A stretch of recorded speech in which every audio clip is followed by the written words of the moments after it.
ಪ್ರದೇಶದಲ್ಲಿ ನಡೀತಾ ಇರುವ ಮಹಾಕುಂಭಮೇಳ ಫೆಬ್ರವರಿ 26ರಂದು ಸಂಪನ್ನಗೊಳ್ಳಲಿದ್ದು ಇನ್ನು ಕೇವಲ 3 ದಿನಗಳಷ್ಟೇ ಬಾಕಿ ಉಳಿದಿವೆ. ಕುಂಭಮೇಳ ಶೀಘ್ರದಲ್ಲೇ ಕೊನೆಗೊಳ್ತಾ ಇರುವುದರಿಂದ ತ್ರಿವೇಣಿ ಸಂಗಮದಲ್ಲಿ ಪವಿತ್ರ ಸ್ನಾನ ಮಾಡಲು ದೇಶದ ಮೂಲೆ ಮೂಲೆಗಳಿಂದಲೂ ಭಕ್ತರ ದೊಡ್ಡ ಹಿಂಡೆ ಪ್ರತಿದಿನ ಪ್ರಯಾಗ್ರಾಜ್ ಕಡೆಗೆ ಆಗಮಿಸ್ತಾ ಇದೆ.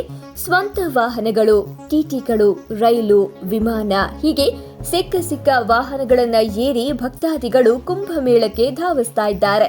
ಈ ಬಾರಿಯ ಕುಂಭಮೇಳದಲ್ಲಿ ನಿರೀಕ್ಷೆಗೂ ಮೀರಿ ಅಂದರೆ ಈವರೆಗೂ 60 ಕೋಟಿ ಭಕ್ತರು ತ್ರಿವೇಣಿ ಸಂಗಮದಲ್ಲಿ ಪುಣ್ಯ ಸ್ನಾನವನ್ನ ಮಾಡಿದ್ದಾರೆ ಅಂತ ಉತ್ತರ ಪ್ರದೇಶ ಸರ್ಕಾರ ಮಾಹಿತಿಯನ್ನ ನೀಡಿದೆ. ಮಹಾಕುಂಭ ಮೇಳ ಪ್ರಾರಂಭವಾದಾಗ ಒಟ್ಟಾರೆ 45 ಕೋಟಿ ಜನರು ಬರುವ ನಿರೀಕ್ಷೆ ಇದೆ ಅಂತ ಸರ್ಕಾರ ಹೇಳಿತ್ತು. ಆದ್ರೆ ಕುಂಭ ಮುಗಿಯಲು 3 ದಿನಗಳಿರುವಾಗಲೇ ನಿರೀಕ್ಷೆ ಮೀರಿ ಈ ಸಂಖ್ಯೆ 60 ಕೋಟಿ ದಾಟಿದೆ. ಸರ್ಕಾರದ ಅಧಿಕೃತ ಹೇಳಿಕೆಯ ಪ್ರಕಾರ ಫೆಬ್ರವರಿ 26ರಂದು ಅಂತಿಮ ಅಮೃತ ಸ್ನಾನ ನಡೆಯಲಿದ್ದು ಆ ವೇಳೆಗೆ ಭಕ್ತರ ಸಂಖ್ಯೆ 65 ಕೋಟಿ ದಾಟುವ ನಿರೀಕ್ಷೆ ಇದೆ. ಅಂದರೆ ಭಾರತದ 110 ಕೋಟಿ ಸನಾತನ ಅನುಯಾಯಿಗಳ ಪೈಕಿ ಅರ್ಧಕ್ಕಿಂತ ಹೆಚ್ಚು ಜನರು ಪವಿತ್ರ ಸಂಗಮದಲ್ಲಿ ಸ್ನಾನ ಮಾಡಿದಂತಾಗಲಿದೆ ಅಂತ ಸರ್ಕಾರ ಹೇಳಿದೆ. ಜನವರಿ 13ರಂದು ಪ್ರಾರಂಭವಾದ ಮಹಾಕುಂಭ ಮೇಳವು ಮಹಾಶಿವರಾತ್ರಿಯ ದಿನವಾದ ಫೆಬ್ರವರಿ 26ರವರೆಗೆ ನಡೆಯಲಿದೆ.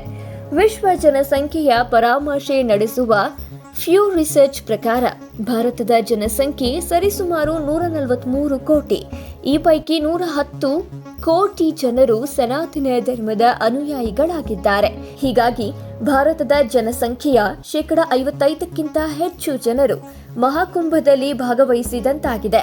ಫ್ಯೂ ರಿಸರ್ಚ್ 2024ರ ಪ್ರಕಾರ ಜಾಗತಿಕ ಮಟ್ಟದಲ್ಲಿ ಸನಾತನ ಅನುಯಾಯಿಗಳ ಸಂಖ್ಯೆ 120 ಕೋಟಿ. ಅಂದರೆ ವಿಶ್ವದಾದ್ಯಂತ 50%ಕ್ಕೂ ಹೆಚ್ಚು ಸನಾತನಿಗಳು ಸಂಗಮದಲ್ಲಿ ಮಿಂದಂತಾಗಿದೆ. ಮುಂಬರುವ ಮಹಾಶಿವರಾತ್ರಿಯ ದಿನ ಪುಣ್ಯ ಸ್ನಾನದಲ್ಲಿ ಮತ್ತಷ್ಟು ಜನರು ಭಾಗವಹಿಸಲಿದ್ದು ಪುಣ್ಯ ಸ್ನಾನಗೈದವರ ಸಂಖ್ಯೆಯು 65 ಕೋಟಿ ಮೀರುವ ನಿರೀಕ್ಷೆ ಇದೆ. ಇದೇ ವೇಳೆ ಜಾನಕಿಯ ತವರಾದ ನೇಪಾಳದಿಂದ 50 ಲಕ್ಷಕ್ಕೂ ಹೆಚ್ಚು ಜನರು ಕುಂಭಮೇಳಕ್ಕೆ ಆಗಮಿಸಿ ಈ ವರ್ಷ ತ್ರಿವೇಣಿ ಸಂಗಮದಲ್ಲಿ ಸ್ನಾನ ಮಾಡಿದ್ದಾರೆ ಅಂತ ಉತ್ತರ ಪ್ರದೇಶ ಸರ್ಕಾರ ತಿಳಿಸಿದೆ. ಮೌನಿ ಅಮಾವಾಸ್ಯೆಯಂದು ಅತಿ ಹೆಚ್ಚಿನ ಸಂಖ್ಯೆಯಲ್ಲಿ ಭಕ್ತಾದಿಗಳು ಪುಣ್ಯ ಸ್ನಾನ ಮಾಡಿದ್ದು ಅಂದು ಒಂದೇ ದಿನ ಸುಮಾರು 8 ಕೋಟಿ ಮಂದಿ ಪವಿತ್ರ ಸ್ನಾನದಲ್ಲಿ ಭಾಗವಹಿಸಿದ್ರು.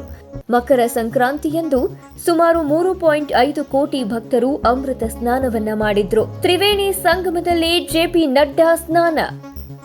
ಬಿಜೆಪಿ ರಾಷ್ಟ್ರೀಯ ಅಧ್ಯಕ್ಷ ಜೆಪಿ ನಡ್ಡಾ ಮತ್ತು ಅವರ ಕುಟುಂಬ ಶನಿವಾರ ಗಂಗಾ, ಯಮುನಾ ಮತ್ತು ಪೌರಾಣಿಕ ಸರಸ್ವತಿ ನದಿಗಳ ಸಂಗಮವಾದ ತ್ರಿವೇಣಿ ಸಂಗಮಕ್ಕೆ ಭೇಟಿ ನೀಡಿ ಪವಿತ್ರ ಸ್ನಾನವನ್ನ ಮಾಡಿದ್ದಾರೆ.